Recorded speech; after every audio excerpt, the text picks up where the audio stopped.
Ambassador Threl Voska had spent 4 years preparing for his own execution, certain that the Kryvath Compact's formal surrender delegation would be met, on Earth's soil, with exactly the reckoning 3 billion dead humans seemed to demand. He arrived expecting a tribunal. He found, instead, a farmhouse table set for 6, and a grieving mother named Sarah Chen who had lost her entire family to his species bombardment, asking him, with genuine and unhurried patience, whether he took sugar in his tea. The war had lasted 11 years, and its final toll, documented in exhaustive detail across both human and Kryvath historical records, remained, decades later, the single largest recorded loss of civilian life in the recorded history of either species.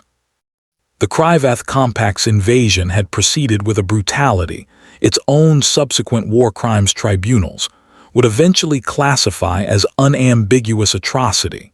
Orbital bombardment campaigns that had targeted population centers with a callousness compact military doctrine had specifically calculated to break human morale through sheer, overwhelming civilian loss.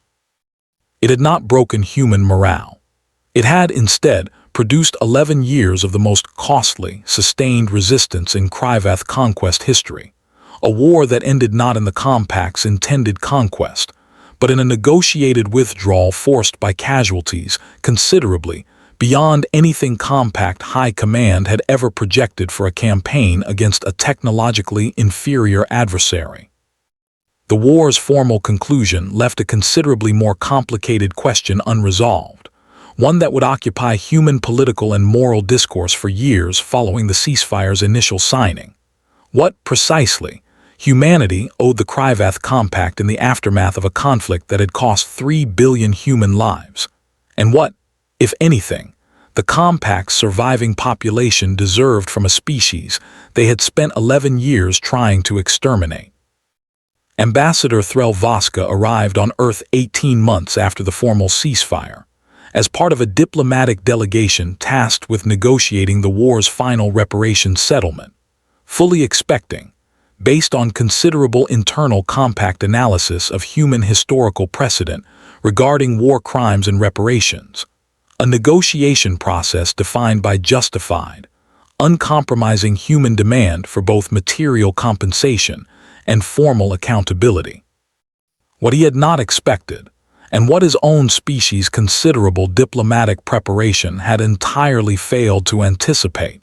was the specific character of the human negotiating delegation he would actually encounter. "You are Sarah Chen," he said during their first formal meeting, reviewing a diplomatic profile that identified her, with careful clinical precision, as a survivor whose entire immediate family, husband and 2 children, had died during the Compact's bombardment of what had once been Chicago. "I understand you have specifically requested to serve as part of this negotiating delegation, despite your own personal loss during the conflict. I confess, I do not fully understand the strategic reasoning behind your government's decision to include you in this particular role." "I asked to be here," Sarah said, her voice carrying none of the barely restrained hostility his considerable diplomatic training had prepared him to expect from any human negotiator, let alone one whose personal loss during the war had been so direct and so total. "I wasn't assigned. I volunteered specifically because I think the people negotiating this settlement need to actually understand what they're negotiating about, not just as an abstract policy question, but as something that actually happened to actual people. I lost my husband and my 2 kids in your bombardment of Chicago, Ambassador. I think that matters to this negotiation, and I think it matters more if I'm actually here, in the room, instead of just being a statistic somebody references in a briefing document." Threl Voska found himself, across the following weeks of formal negotiation, genuinely unprepared for a human negotiating strategy that bore almost no resemblance to what his considerable diplomatic training had led him to expect. Sarah Chen did not, as his preparation had assumed she might,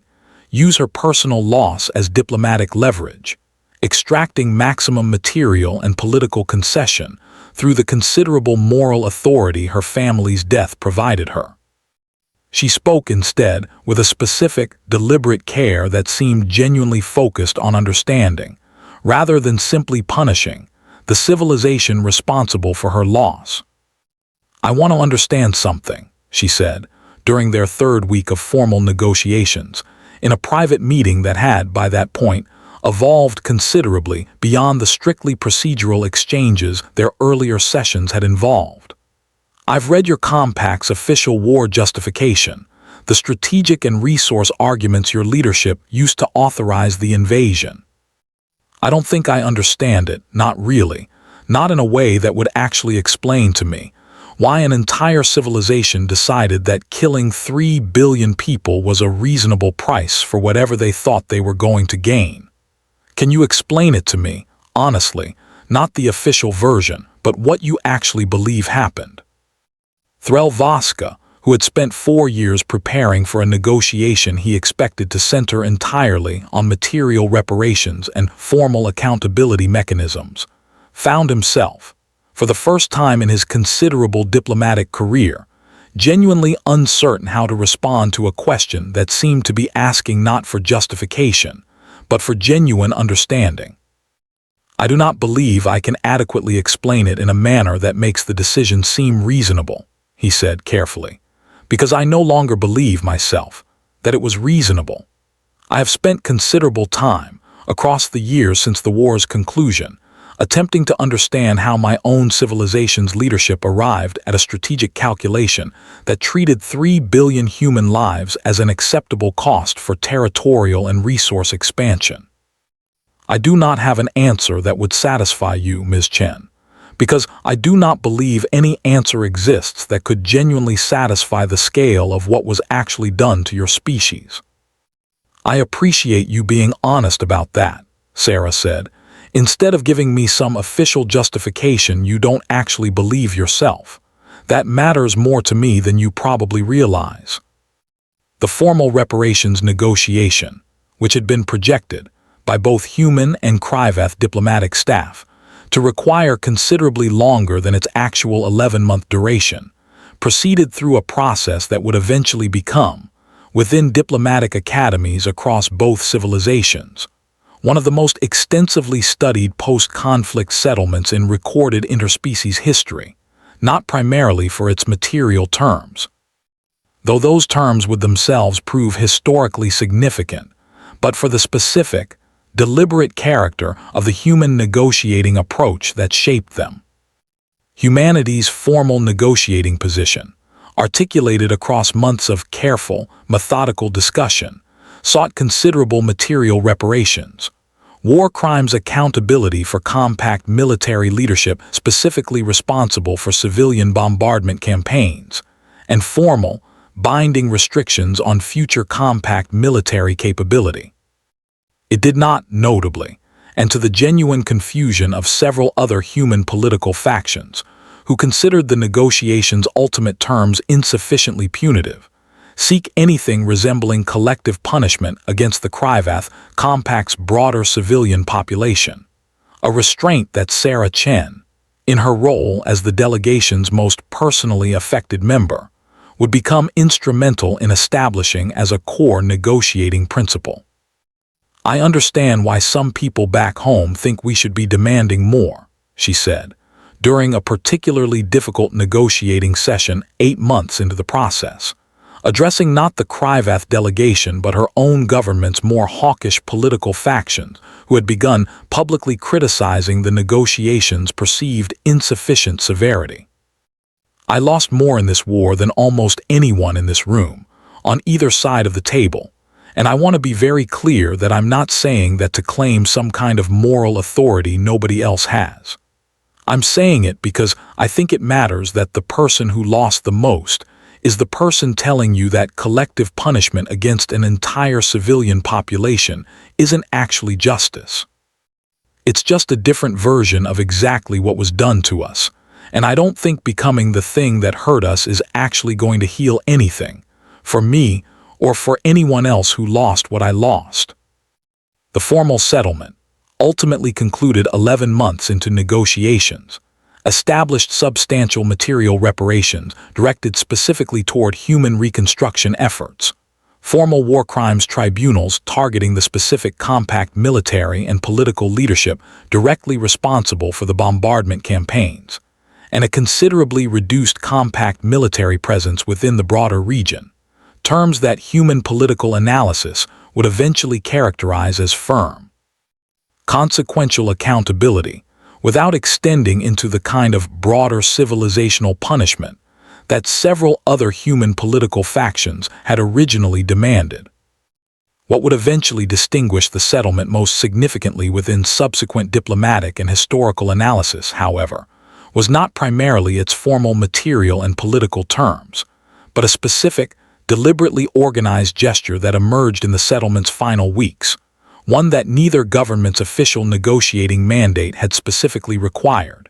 and that would become, within both human and Krivath cultural memory, the defining symbol of the war's ultimate resolution. Sarah Chen invited Ambassador Threl Voska, along with 3 other members of the Krivath negotiating delegation, to her farmhouse in rural Vermont, for what she described, in the invitation itself, simply as dinner.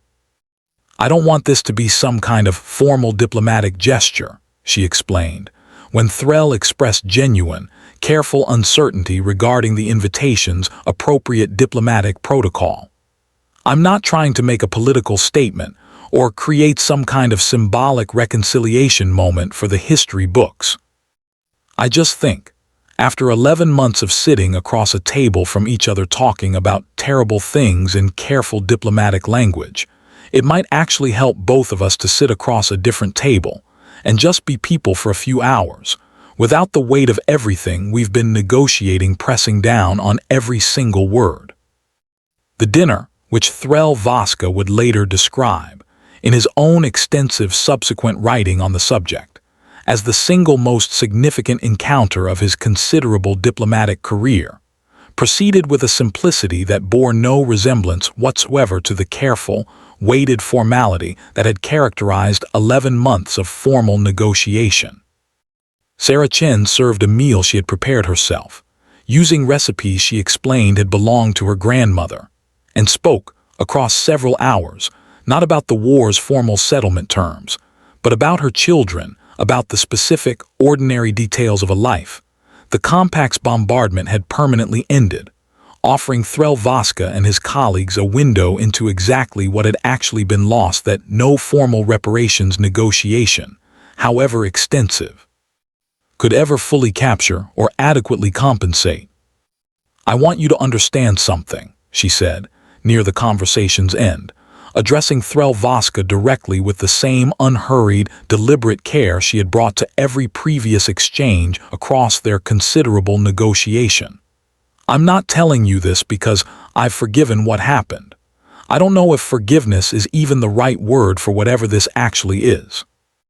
I don't think I'll ever stop missing my family, and I don't think there's any version of this conversation, or any amount of reparations your government eventually pays, that changes that fundamental fact. But I've spent 11 months sitting across from you, Ambassador, and I've come to believe something that I think matters more, in the long run, than whether I personally forgive what happened. I believe that the version of humanity that responds to what your species did to us, by becoming just as capable of that same cruelty, isn't actually the humanity I want to survive this war. I want the humanity that comes out the other side of this to be one that held you accountable, completely and without compromise, for what your leadership actually did, while also refusing to let that accountability curdle into something that makes us no different from what we're holding you accountable for. That's not forgiveness exactly. I don't know what to call it, but I think it's the only way any of us actually get to build something worth having on either side of this table once all of this is finally over." Ambassador Threl Voska's formal report on the negotiations' conclusion, submitted to Krivath Compact leadership, and eventually incorporated into subsequent diplomatic training across both civilizations, offered an assessment that would become one of the most frequently cited philosophical touchstones in the post-war diplomatic relationship between the two species. I arrived on Earth prepared for a negotiation defined by justified human demand for punitive accountability, a response I believed, given the scale of what our forces had done, represented the only reasonable outcome available to a species that had suffered what humanity suffered during this war, he wrote. I encountered, instead, a negotiating delegation, led substantially by a woman who had personally lost everything our bombardment campaign could possibly take from her, that pursued a considerably more difficult and considerably more sophisticated form of justice, one that held our civilization fully, completely accountable for what our leadership had done, while deliberately, consciously refusing to extend that accountability into the kind of collective punishment against our broader population that would have represented. In practical terms, simply a different iteration of the exact atrocity we had inflicted upon them. I do not believe this reflects any lesser sense of justice on humanity's part. I believe it reflects a considerably more demanding, considerably more difficult conception of justice than my own species' diplomatic doctrine had ever previously required us to understand, one that insists on genuine, uncompromising accountability while simultaneously refusing to let that accountability transform the wronged party into a mirror of the civilization that wronged them. Sarah Chen did not forgive what my species did to her family. I do not believe she would want that word used to describe what actually occurred across our 11 months of negotiation. What she offered instead, and what I believe humanity ultimately offered our entire civilization through the settlement she helped shape, was something I have come to believe may be considerably more valuable than forgiveness, precisely because it does not require setting aside the genuine, permanent weight of what was actually lost. She offered accountability without cruelty, justice without collective punishment, and a path forward that held space for both the genuine, unresolved grief of everything her species lost, and the genuine possibility that two civilizations capable of the kind of catastrophic violence this war represented might still, eventually, find some way to exist alongside each other without repeating it. Sarah Chen, in the years following the settlement's formal conclusion, continued her involvement in the broader diplomatic relationship between the two species, eventually becoming one of the primary architects of an extensive cultural exchange program, specifically designed to prevent the kind of mutual dehumanization that had made the original war's catastrophic civilian casualties possible in the first place. People still ask me pretty regularly whether I've forgiven them, she said, during an interview conducted years after the original negotiations' conclusion, reflecting on a question that had, by that point, followed her across an entire subsequent career built around the diplomatic relationship her own personal loss had unexpectedly helped shape. I still don't really know how to answer that question the way people usually want me to answer it. I don't think I've forgiven what happened, not in the sense of deciding it's okay, or deciding my family's deaths don't matter as much as building a peaceful future does. I don't think that's what any of this was ever actually about. What I decided, somewhere in those 11 months of sitting across a table from people whose civilization had done something genuinely unforgivable to my family, was that holding onto my anger as the only acceptable response wasn't actually going to bring my husband or my kids back, and it wasn't going to make my own remaining life, or my daughter's memory, or my son's memory, mean anything more than they already meant.